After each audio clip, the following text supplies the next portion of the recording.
was that? What the hell was that? It went by like we were standing still. It was the Messerschmitt 262, the world's first operational jet fighter. It flies 150 miles an hour faster than our fastest fighter.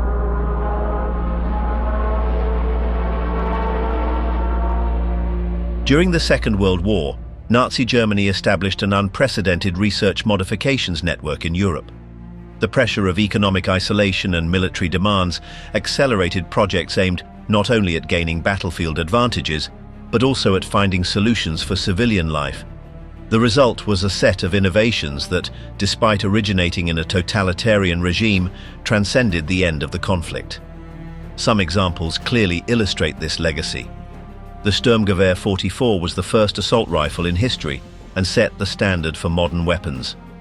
At the same time, companies like BMW, then dedicated to producing military engines and motorcycles, would eventually transform into global automotive industry leaders. In the textile sector, the Hugo Boss firm, which made uniforms for the regime, evolved over time into one of the world's most recognized fashion brands. In sports, the rivalry between the Dassler brothers led to the birth of Adidas and Puma, now international icons in footwear. This documentary examines 15 inventions developed under the Third Reich that transformed entire industries and left an indelible mark on contemporary life. Fanta, the Nazi soft drink born in the midst of war. During the Second World War, when international trade collapsed and supply routes were blocked, the German branch of Coca-Cola faced a dilemma. Without access to the essential ingredients shipped from the United States, production of its flagship drink came to a halt.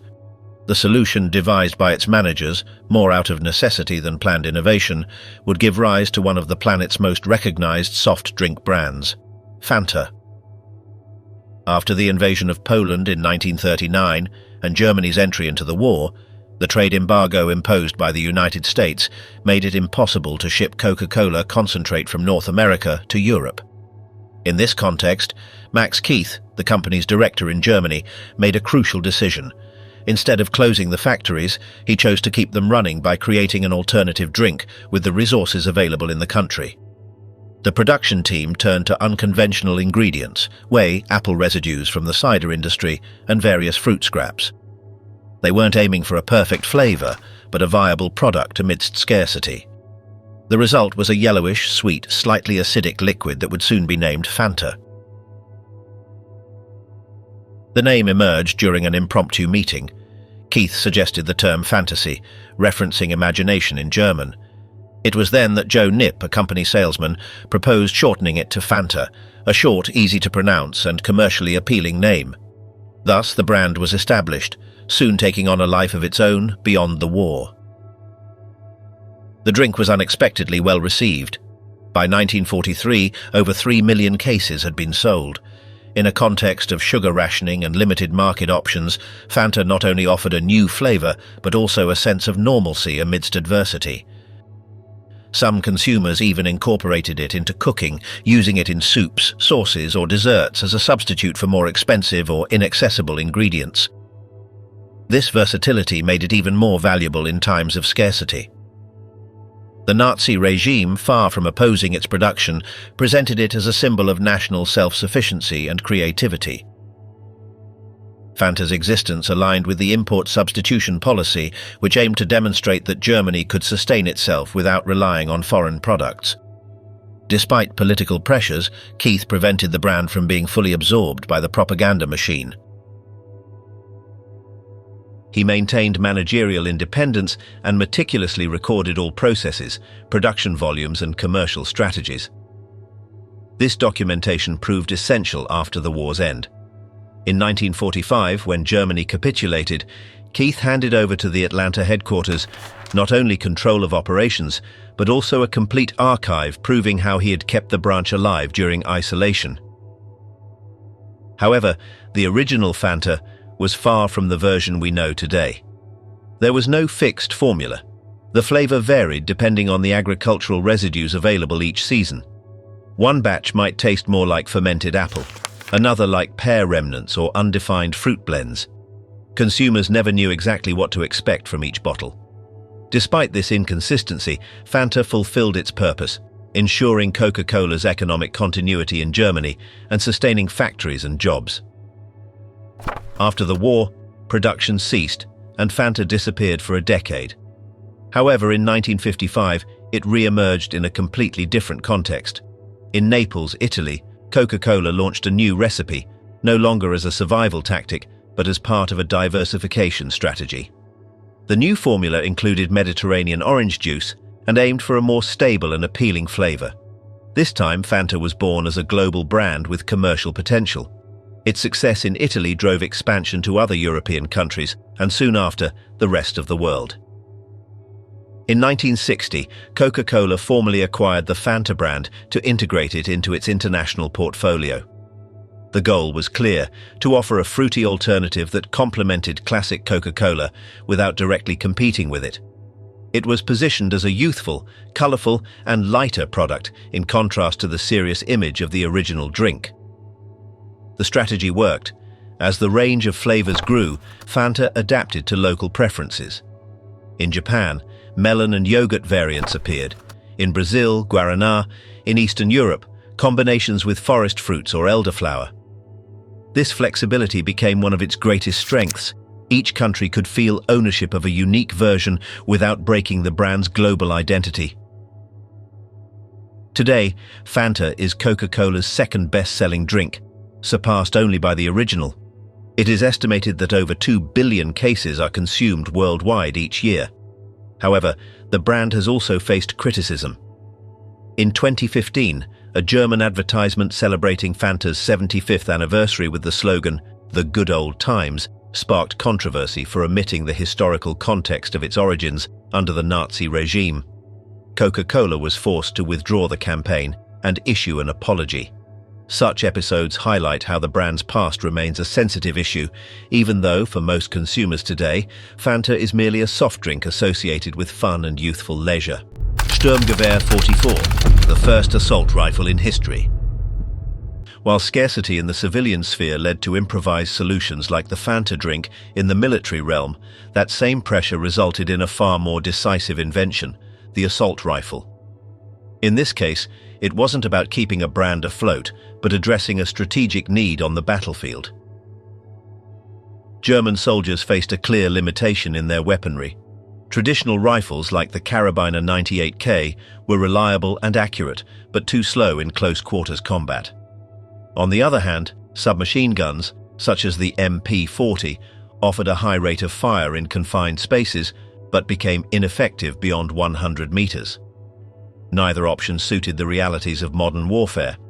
Most infantry engagements occurred at distances of less than 400 meters.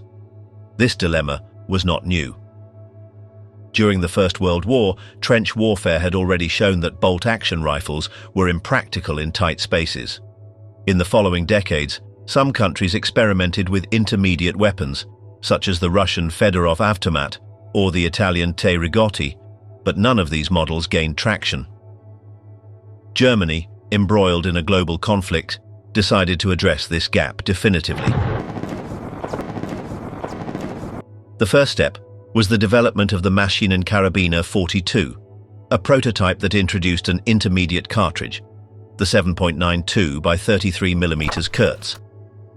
This cartridge struck a balance between the power of bolt-action rifles and the lightness of submachine guns, paving the way for an entirely new weapon. Under the direction of engineer Hugo Schmeisser, this initial design evolved into the Sturmgewehr 44, considered the first assault rifle in history. The STG-44 combined features that are now standard. It could fire in semi-automatic or automatic mode thanks to a simple fire selector. Its detachable 30-round magazine provided sufficient autonomy in combat, and although it weighed around 5 kilograms, it was more manageable than traditional rifles. Its metal structure made it durable and ideal for mobile troops that needed to advance quickly between positions. Production began in 1943 and accelerated in 1944, though it never reached the scale needed to fully replace earlier weaponry. Where it was deployed, particularly on the Eastern Front, it demonstrated its superiority. In forests, villages and urban combat, the STG-44 allowed soldiers to alternate between precise shots and rapid, controlled bursts, reducing exposure to the enemy. Internal reports indicated that units equipped with this rifle suffered fewer casualties than those still using bolt-action rifles. However, the weapon arrived too late. Germany was encircled, its industry collapsing under constant bombings. Although over 400,000 units were produced, the number was insufficient to alter the course of the conflict.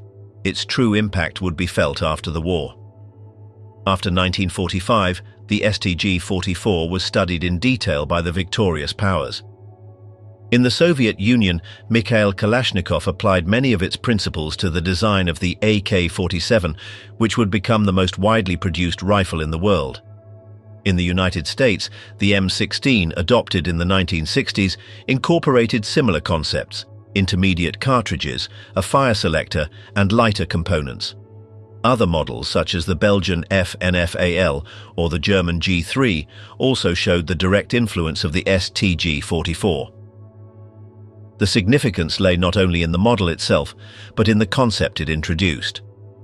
The STG-44 marked the transition from the era of bolt-action rifles to that of the modern assault rifle.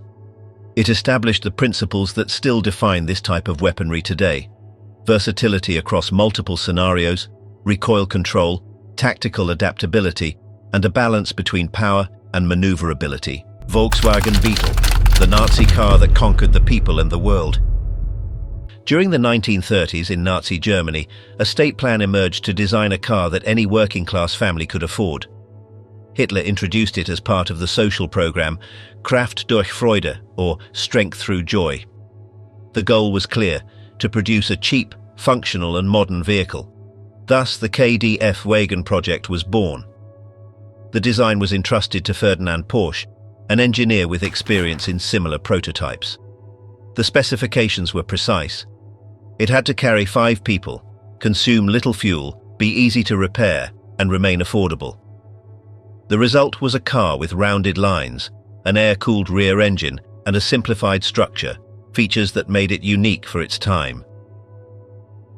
To produce it, a factory was built in Wolfsburg, a city created specifically for this purpose. The regime offered citizens a savings plan through installments, allowing them to pay for the vehicle in advance. The car was intended to become a symbol of modernity and mobility within everyone's reach. However, the war interrupted the project. In 1939, civilian production was cancelled, and the plant was adapted to manufacture military vehicles derived from the original design. This gave rise to the Kübelwagen, intended for troop transport, and the Schwimmwagen, an amphibious model used in special operations. While these versions were produced in large quantities, the family version barely saw circulation. The ideal of a people's car was buried under the demands of the front. With Germany's defeat, the Wolfsburg plant came under British Army control. Many considered dismantling it due to its ties to the Third Reich, but Major Ivan Hurst saw an opportunity. Instead of destroying it, he ordered its repair and the reactivation of production. The vehicle was renamed Volkswagen, the people's car, and began to be manufactured for a devastated Germany that needed practical and affordable transportation. Its simple mechanics and ease of repair made it ideal for reconstruction. Soon the model crossed borders. Its distinctive shape and low price made it a success in various markets. In the United States, it was embraced by young people seeking to stand out from large domestic cars. In Latin America, it became a common family vehicle, especially in Mexico, where the Puebla plant produced it for decades. Over time, the Volkswagen Beetle shed its political origins and became a symbol of practical mobility, simplicity, and mechanical resilience. Its design barely changed for over half a century, facilitating repairs even in regions with limited resources. The rear engine and air cooling system made it suitable for rough roads and areas without modern infrastructure. In 2003, the last classic model unit was produced in Mexico and later sent to a museum, closing a cycle of over 60 years of continuous production. Volkswagen introduced modern versions inspired by the Beetle, but none achieved the same cultural impact. Today, the Volkswagen brand remains headquartered in Wolfsburg and is one of the world's leading automakers. Despite technological advancements, the foundational idea of creating affordable vehicles remains central to its identity. The Beetle's legacy shows how a project born in the Third Reich was reinvented and transformed into a global icon of mobility, retaining its technical essence and association with popular durability. The Messerschmitt Me 262, the aircraft that changed military aviation history. During the war, Germany managed to deploy the first jet-powered combat aircraft. The Messerschmitt Me 262 represented a significant technological leap and made its first flight in 1942, though it did not enter combat until mid-1944. It was equipped with two Junkers Jumo 004 jet engines mounted under the wings. The design featured a retractable tricycle landing gear with one wheel at the front and two under the wings, which was uncommon in German military aviation at the time. The forward placement of the nose gear offered advantages during takeoff and landing, particularly in terms of visibility and ground stability. The Me 262 could exceed 870 km per hour, a speed significantly higher than any Allied propeller-driven aircraft. In addition to its speed, it was armed with 430mm cannons mounted in the nose, giving it superior offensive capability, especially against heavy bombers. Some variants were equipped with R4M rockets mounted on racks under the wings. This combination of weaponry made it lethal in short engagements, with little opportunity for the enemy to react. Its speed was so high that pilots often had to slow down to have enough time to aim and fire. What was that? What the hell was that? The Me 262's primary missions focused on intercepting enemy bomber formations. Flying at high altitude and speed, pilots of the JV-44 squadron managed to shoot down several Allied aircraft, though its strategic impact was limited by its low numbers and logistical difficulties. The aircraft required long, well-maintained runways for takeoff, and its engines were fragile, with a short lifespan and high failure rates if mishandled. The Allied forces recognized its threat and targeted the bases where they were stationed, further hindering their regular use. At the war's end, the Soviets, Americans and British took possession of several Me 262 aircraft, many in repairable condition. This was part of Operation Lusty, aimed at collecting the Third Reich's most advanced military technology. The primary interest was in the jet engines, and Allied engineers thoroughly evaluated both the aircraft's design and its components. Compared to the British Gloucester Meteor, the Me 262 was faster, offered better lateral and rear visibility, and was more stable when firing. However, its range was shorter, and its engines were less reliable. British test pilot Eric Brown, considered one of the most experienced of his time, described the Me 262 as the most impressive aircraft of the entire war.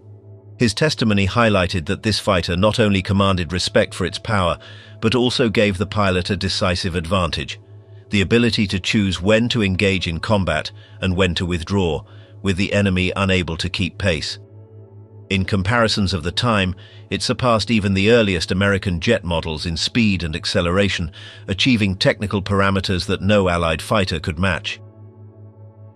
Despite these qualities, the Messerschmitt 262 also had limitations.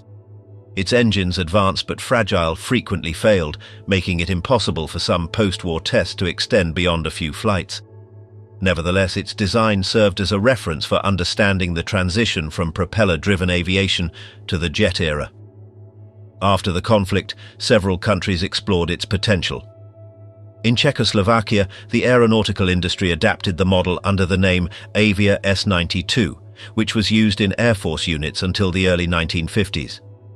Decades later, in the United States, a project was launched to build replicas with modern engines, which flew in public exhibitions. These initiatives, supported by foundations and museums, demonstrate how an aircraft conceived during wartime became a historical symbol of technological evolution. The hidden history of Adidas and Puma, from war factories to global icons. Brothers Adolf and Rudolf Dassler began their work in the 1920s with a small shoe factory in Herzogenaurach, Germany. In 1924, they formally established the Gebrüder Dassler Schuhfabrik, where they produced handmade athletic footwear. In the years leading up to the war, the company gained some international recognition, particularly when American athlete Jesse Owens wore their shoes at the 1936 Berlin Olympics. At that event, Owens won 4 gold medals, bringing visibility to the Dassler's work, even within a political context controlled by the Nazi regime. Both Adolf and Rudolf were affiliated with the National Socialist Party, and their factory was part of the German economic system of the time, partially collaborating with the state's needs during the war.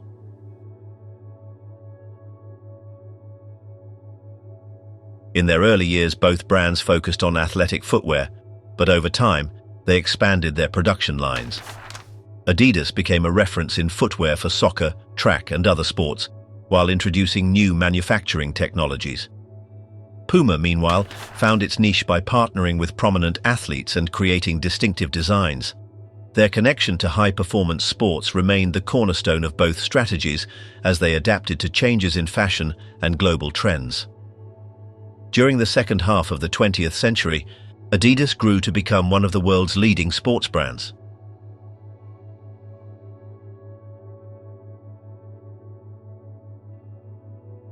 Its logo, the 3 stripes, became an internationally recognizable symbol. The company began sponsoring national teams, soccer clubs, and elite athletes across various disciplines. Puma also strengthened its international presence, partnering with key sports figures and expanding into other markets, including urban footwear and casual clothing. Both companies competed in major sporting events, from the Olympics to World Cup tournaments, making their mark both on the field and in the stands. Over time, Adidas and Puma moved beyond their family origins to become global business groups.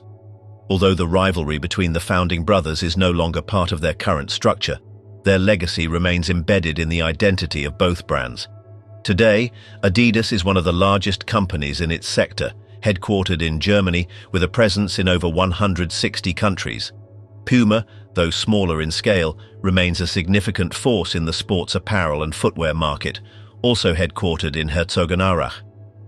Despite their shared roots, each company has developed its own image. Adidas focuses on technical innovation and collaborations with high-profile figures. Puma maintains a blend of athletic performance and urban style. The two brands, born in the same environment and separated by a post-war family conflict, continue to operate as direct competitors on a global scale, with millions of users worldwide wearing their products daily. The V2 rocket, the weapon that launched the space age. During the years of conflict, Germany developed the V2, the first long-range ballistic missile, and also the first human-made object to cross the boundary of space. Behind its design was a young engineer named Wernher von Braun, who had shown a fascination with rockets from an early age. Under the sponsorship of the German army, von Braun and his team turned that interest into an unprecedented military project. The V2 was powered by a liquid fuel engine, reached supersonic speeds, and could strike its target without prior audible warning. From September 1944, over 3,000 rockets were launched by the Nazi army against cities such as London, Antwerp, and Liège. The V2 rocket had no effective defense. Its speed and altitude made interception impossible, and its impact generated a shockwave that caused destruction without warning. Despite its technical flaws and limited accuracy, the V2 marked a turning point. Its production took place under extreme conditions. Thousands of concentration camp prisoners died building them in underground factories. At the end of the conflict, the Allies rushed to capture both the weaponry and the technical personnel involved. The United States organized Operation Paperclip to transfer German scientists to its territory. Among them was Wernher von Braun himself, who surrendered to the Americans along with over 100 collaborators. In the United States, von Braun was transferred to Fort Bliss, Texas. From there, they moved to New Mexico to conduct tests with the recovered missiles. These tests, under the Hermes project, helped American technicians become familiar with ballistic missile technology.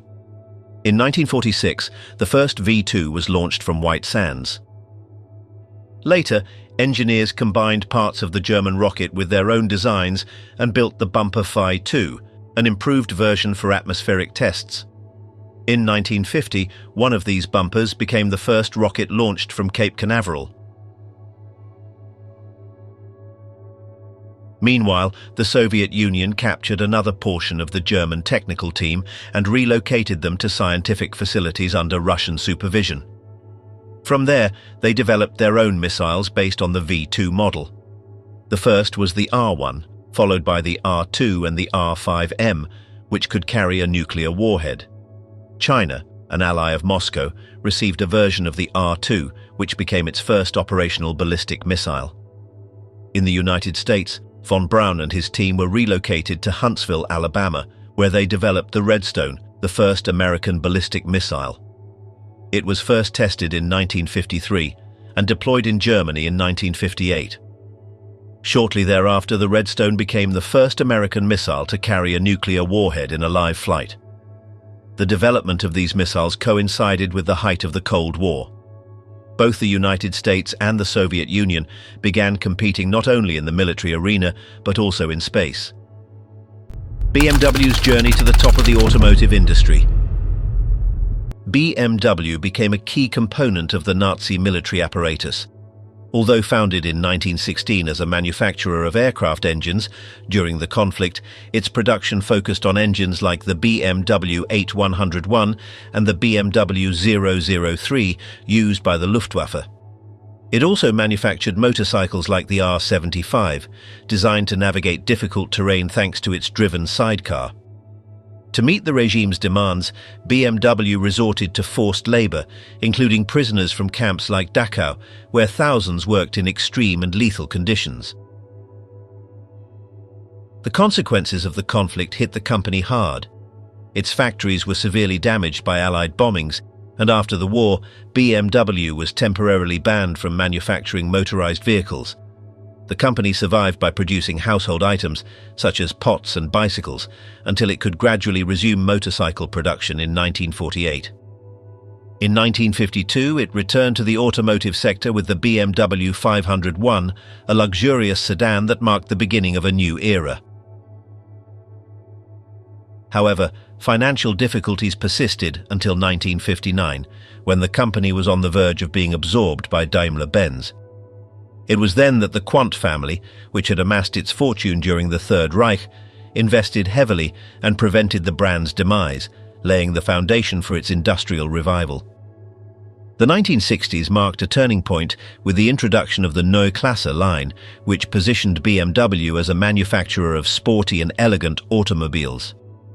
This reputation was solidified with the launch of the 3, 5, 6, and 7 series in the 1970s, which remain pillars of the brand's catalogue. BMW M, its performance division, also emerged, debuting in 1978 with the M1 supercar and continuing to produce high-performance vehicles to this day.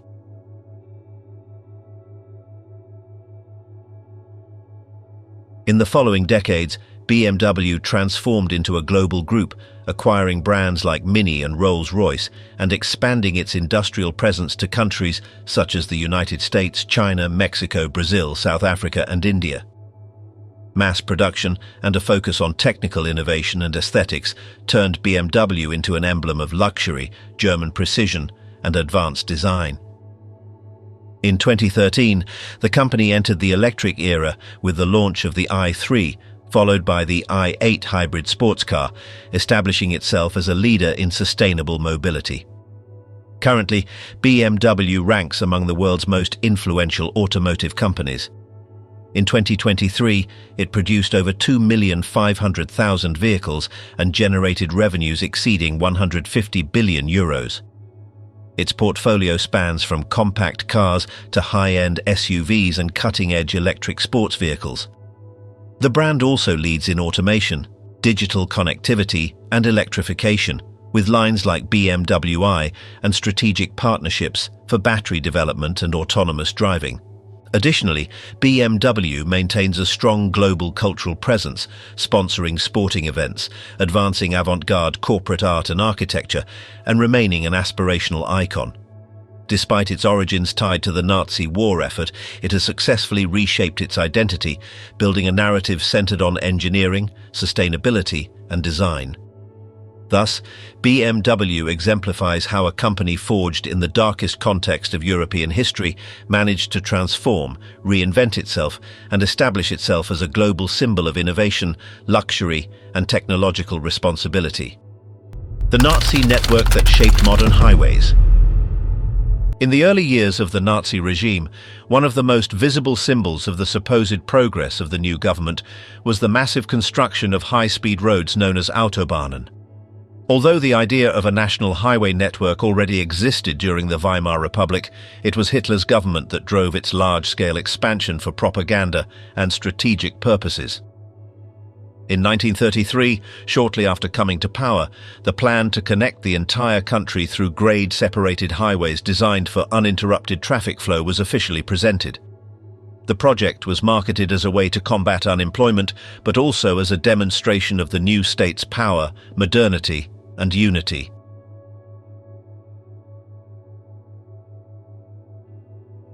Construction began with great media fanfare. The first sections were inaugurated with public ceremonies, and Hitler himself participated in several symbolic acts to reinforce the image that the highways were a party achievement. Thousands of workers were hired, though much of the labor was performed by political prisoners, persecuted minorities, and later prisoners of war. The roads were built to high standards for the time, with smooth curves, multiple lanes, rest areas, bridges, and structures that addressed both functional and aesthetic criteria. Attention was paid to the environment, landscape integration, and in many cases, signs and visual elements with regime messaging were incorporated. Propaganda portrayed these highways as a symbol of German rebirth. They were not just an infrastructure improvement, but an ideological tool. The Autobahnen were meant to showcase the state's organizational capacity, harmony between progress and nature, and the will to unite all regions under a single vision. Although theoretically usable for military purposes, their direct utility for the war was limited. What they did achieve was a new form of internal mobility, enabling long-distance travel without stops, something unimaginable in many parts of the world at the time. The impact of this road network caught the attention of foreign visitors, including American military figures. One of them was Dwight D. Eisenhower, who traveled through Germany during and after the war and was impressed by the Autobahnen's efficiency and design. Years later, as US President, he championed a similar project, the Interstate Highway System. In 1956, he signed the law enabling the creation of thousands of kilometers of high-speed roads designed for both civilian use and national defense needs. The German model's influence was direct and openly acknowledged. Since then, the concept of high-speed, grade-separated highways with wide lanes, connected nationally and designed for long distances, has spread to many countries. Though with variations, the technical and conceptual foundation traces back to the network created during the Third Reich. Today, the term highway is part of daily life for millions worldwide, and its structure reflects principles born in those years. Even in Germany, many original sections remain in use, renovated and expanded, forming part of the modern network. Thus, an infrastructure born for ideological purposes became a global model for terrestrial mobility. Its legacy endures not for its political origins, but for establishing a new standard in road transport. The constant speed, elimination of traffic lights, and seamless connectivity now taken for granted in many highways have their starting point in that ambitious project launched in the 1930s. The historical transformation of Hugo Boss and its place in global fashion. During the 1930s, in a small textile workshop in Metzingen, Germany, Hugo Ferdinand Boss ran a company producing workwear, raincoats and shirts. With the Nazi Party's rise to power, his firm found a new opportunity by starting to produce uniforms for various regime organizations. Through official contracts, Hugo Boss made garments for the SA, SS, Hitler Youth, and other branches of the Nazi apparatus. The uniforms, characterized by their rigidity, defined cuts, and visible symbols, became a central part of the regime's aesthetic of power during those years. While not the only company involved in these tasks, Hugo Boss directly benefited from this collaboration.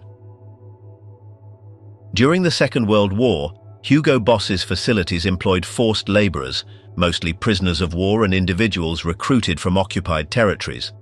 These workers, under precarious conditions, sewed Third Reich uniforms day after day. Post-war records documented these practices, leading to the company undergoing a denazification process. At that time, Hugo Boss was classified as a follower of the regime and faced economic sanctions. The firm continued operating after the conflict, though it had to rebuild its image and activities under new conditions. Its founder died in 1948, but the brand survived and was gradually redirected toward other fashion segments, moving away from its past. In the following years, the company transformed. From the 1950s onward, it began focusing on the design and sale of men's suits, gaining prominence in the local market. In subsequent decades, particularly during the 1980s and 90s, Hugo Boss established itself as a synonym for masculine elegance in the premium segment. From producing military uniforms, it shifted to dressing businessmen, actors, and public figures worldwide. The transition was not immediate, but was accompanied by a strategic shift that included advertising campaigns, sports sponsorships, and sustained commercial expansion. Today, Hugo Boss is one of the most recognized brands in the international fashion industry. Still headquartered in Metzingen, Germany, the company operates in the premium segment, offering clothing, footwear, and accessories for both men and women. Under its current structure, it maintains two distinct brands, BOSS and HUGO, each targeting audiences with different styles and needs, but sharing common standards in quality, design, and sustainability. The company states that its goal for 2025 is to establish itself as the leading technological platform in high-end fashion, with the additional ambition of ranking among the world's 100 most influential brands. In terms of distribution, its products are available in 128 countries, with a physical presence in over 450 company-owned stores, plus thousands of wholesale points of sale. The strategy has also focused on digital commerce, with online sales in 59 countries through its official platforms. Sales volume exceeded €4 billion in 2023, marking a record in its history. That same year, the number of employees reached 19,000. Beyond the commercial aspect, the firm actively participates in cultural and sporting events to strengthen the identity of its two main brands. This includes runway shows at international fashion weeks, sponsorships of high-profile athletes like Anthony Joshua, and digital campaigns aimed at connecting with younger audiences. The Nazi stimulant that gave rise to modern methamphetamines. The German army distributed a substance known as Pervitin en masse to its soldiers. It was a methamphetamine in pill form, produced by the Berlin-based pharmaceutical company Temmler in the late 1930s. The Wehrmacht used it to keep soldiers awake, alert, and active during prolonged operations, especially in the rapid invasion campaigns known as Blitzkrieg. Boxes labeled Pervitin were common in soldiers' backpacks, from tank crews to Luftwaffe pilots. The army believed it could replace sleep with this stimulant, thus increasing the efficiency of its forces. Military doctors even recommended its use for night marches of up to 50 kilometers without rest. Soldiers reported feeling invincible, free of hunger or fear, but also suffered side effects such as paranoia, irritability, and in many cases, addiction. The High Command was aware but prioritized immediate performance over consequences. As the conflict progressed, more potent versions like D9, a combination of cocaine, methamphetamine, and morphine, were developed and tested on prisoners for endurance experiments. This strategy of using psychostimulants as part of the military arsenal was not exclusive to Germany, but the case of Pervitin set a direct precedent for the systematic use of chemicals to enhance human performance in combat. After the conflict, Pervitin was gradually withdrawn from the German market, though some civilians still accessed it through prescriptions.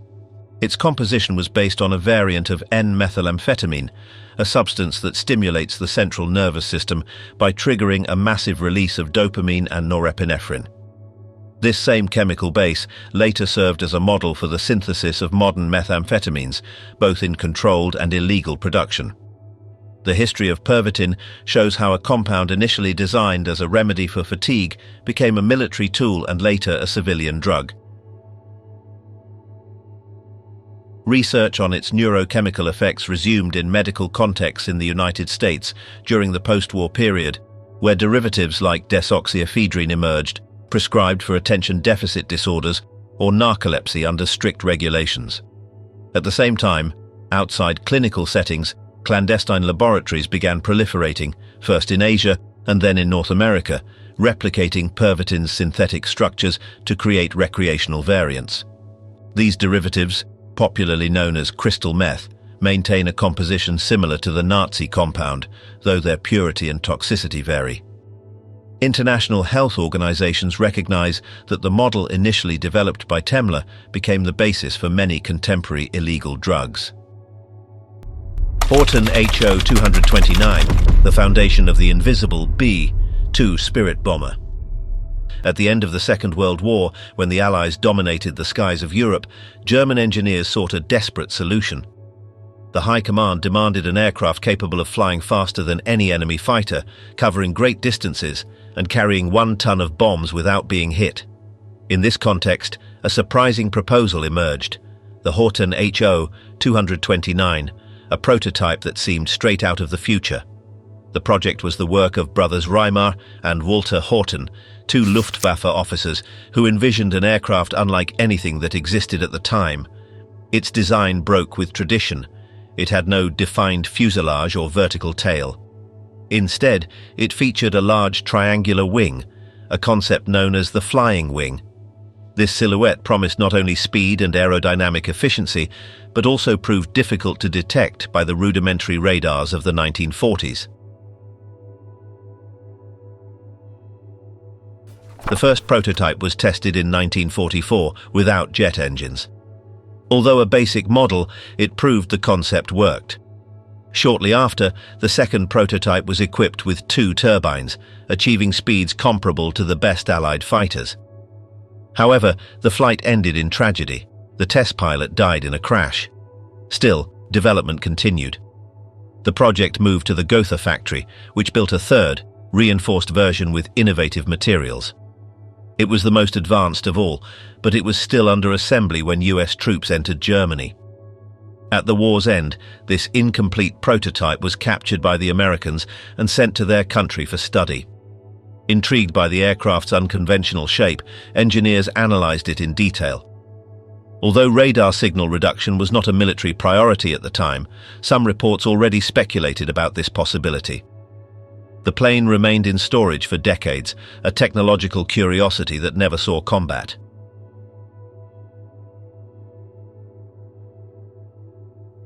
Time, however, would prove the Horton brothers right. Decades later, military aviation shifted focus. It was no longer just about flying faster or higher, but about flying undetected. The concept of stealth, or avoiding enemy radars, became fundamental.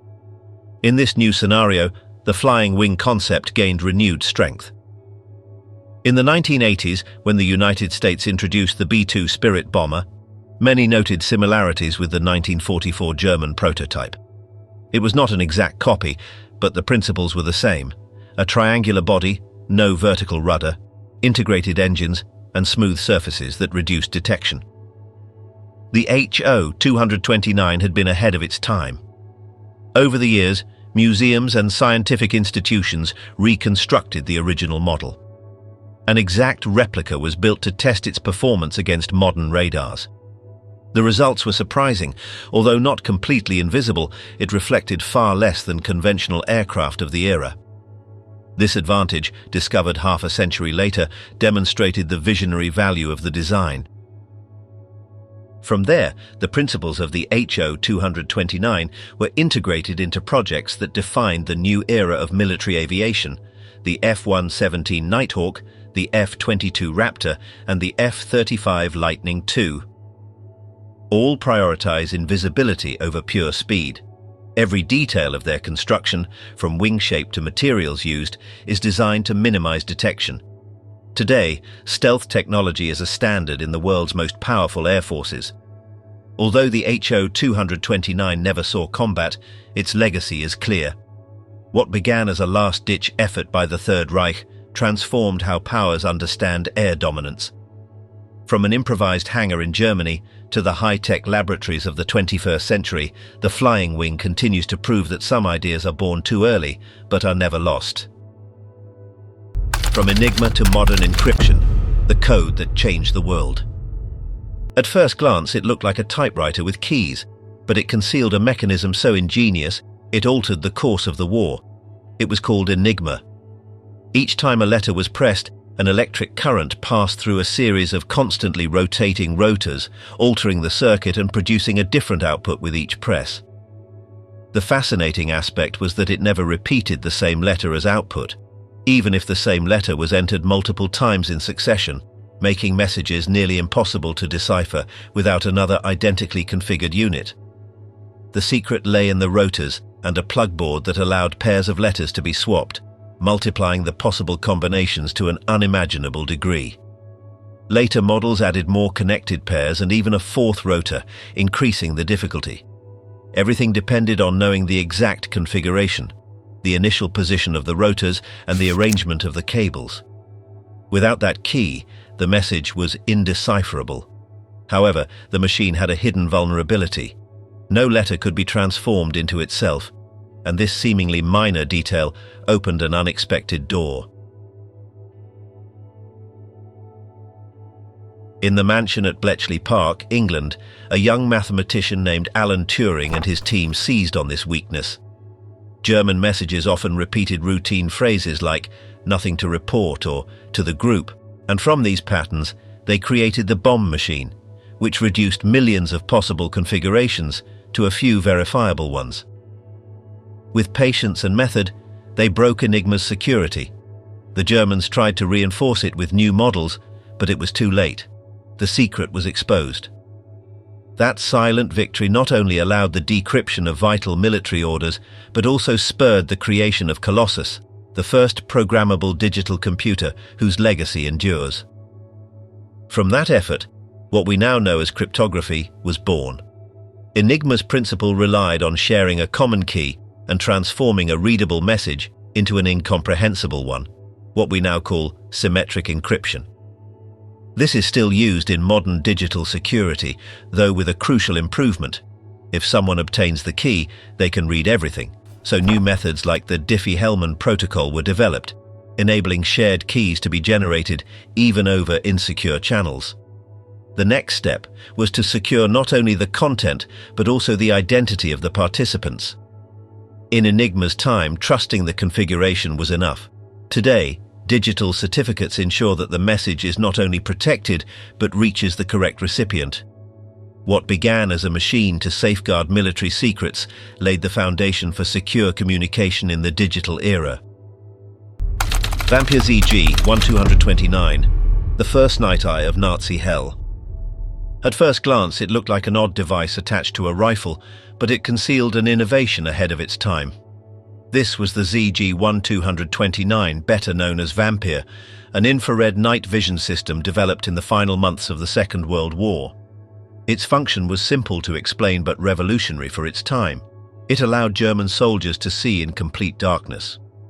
Though its operational life was brief and coincided with the collapse of the Third Reich, the Vampire marked the beginning of a technology that is now commonplace in military and civilian life. The device was designed to be mounted on the STG-44 assault rifle, itself considered an innovation at the time. The soldier carrying it was dubbed a Nachtjäger, or night hunter. The system included a special sight and a projector with a filter that emitted only infrared light, invisible to the human eye but detectable by the scope. It required two power sources, a heavy battery, weighing about 30 kilograms, carried in a field frame, and a smaller secondary battery stored in a gas mask canister. The entire setup had to be carried by the soldier in the midst of battle, making it impractical for rapid maneuvers. However, it offered an unprecedented advantage. It could distinguish a person's silhouette moving up to 70 meters away in complete darkness.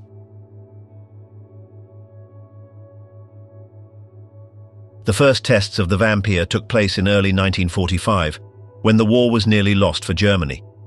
Some accounts suggest that snipers on the Eastern Front had used infrared devices as early as 1944, though no conclusive evidence confirms this. The most accepted version is that the first real deployments occurred just weeks before the war's end. Even if they reached the front lines, their impact was minimal. The equipment's fragility, excessive weight, and limited range made its practical utility low.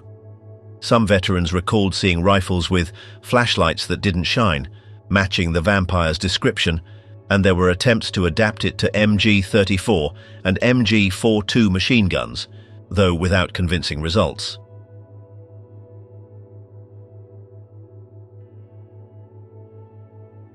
Despite its limitations, the Vampire's significance lies not in what it achieved during the war, but in what it foreshadowed.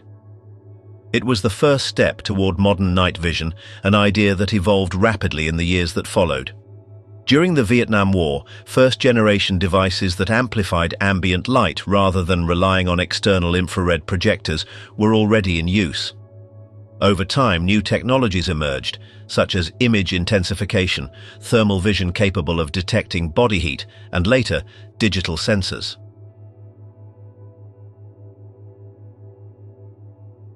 The major leap came with the arrival of cameras based on sensors similar to those in digital photography, known as CMOS or CCD.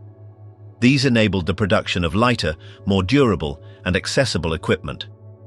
Night vision ceased to be a military secret and spread to other fields: security forces, rural police patrols, rescue teams, and even civilians using it for hiking or hunting. From a cumbersome device requiring enormous batteries, the technology evolved to fit into lightweight helmets or even consumer cameras. Today, most surveillance systems incorporate night vision as a standard feature. The civilian market drove even more innovations. Thermal and digital visors became popular, allowing animals to be tracked in complete darkness without revealing the observer's position. The latest generations now include smart features, high-definition recording, live Wi-Fi streaming, automatic motion detection, and integration with augmented reality programs. Some brands even offer advanced tools like heat detectors, ballistic calculators, and digital assistants that facilitate use in extreme conditions. The contrast is stark. What in 1945 was a heavy, fragile prototype reserved for a handful of elite soldiers is now accessible to thousands of people worldwide. From military operations to home security, from border surveillance to nighttime hunting, night vision has become a common tool. The Vampire did not change the course of the war, but it opened a door. Its basic principle, emitting invisible light to illuminate the darkness, was the starting point for a technological revolution that expanded over decades. From that experimental invention born in the final days of the Third Reich emerged one of the most widely used technologies of the 21st century, demonstrating how even a failed project can leave a lasting mark on history. The torch of 1936, an unexpected legacy in modern sports. In 1936, the Berlin Olympics became a showcase for displaying the strength of the Nazi regime, and amid this display, a new element emerged that would mark the history of the Olympic movement: the Olympic torch. Until then, the modern games, revived by Pierre de Coubertin in the late 19th century, did not include a fire relay from Greece to the host country. It was in Berlin that this ceremony was designed, conceived as a symbolic bridge between classical antiquity and contemporary Germany. The idea was driven by Karl Diem, Secretary General of the Organizing Committee, a sports educator who understood how to link Greek mythology with the political narrative of the time. With the support of Nazi authorities, a route was organized starting from Olympia, Greece, to carry the flame through 7 countries to Berlin. The journey covered nearly 3,000 kilometers and was prepared with unprecedented logistics for its time. To make it possible, over 3,000 metal torches were manufactured in the workshops of Krupp, the powerful German steel and arms company. Lightweight and durable, they were equipped with a system to ensure the flame remained lit during each stage of the relay. The ritual served two purposes. On one hand, it endowed the games with a symbol of continuity with the classical past. On the other, it projected Germany's image as the heir to that legacy. The route was meticulously filmed by filmmaker Leni Riefenstahl in her documentary Olympia, where the Flames' arrival at the Berlin Stadium took on a solemn character that reinforced the political message. Thus, what we now perceive as an ancient tradition was, in fact, a precise invention of 1936, designed to impress both domestic and international audiences. The relay's success was immediate. Although its origin was rooted in Third Reich propaganda, its visual and emotional impact was so powerful that the ceremony was repeated in every subsequent edition of the Games. Over the decades, the route expanded and took on a global character.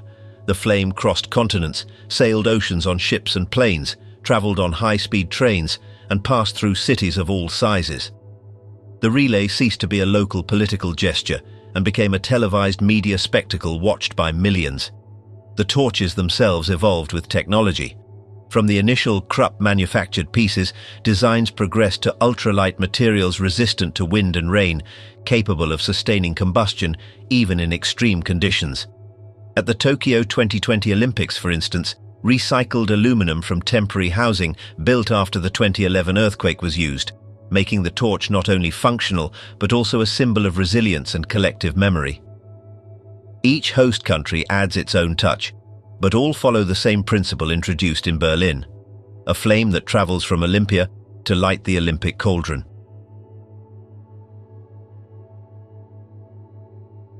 The historical contrast is clear.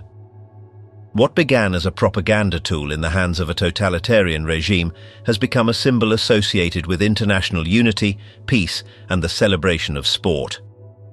At the Olympic Museum in Lausanne, original 1936 torches are preserved, reminding us of both the innovation and the context in which it arose. Today, the torch relay is inseparable from the Games, though its origin remains tied to that first staging in Berlin. Each time the Olympic flame travels the world, it revives a gesture born in a dark era, but reimagined over decades. From an invention created for propaganda, it became one of the most recognizable traditions in modern sports. In this contrast between what it was and what it became lies one of the most revealing paradoxes of the 20th century's legacy.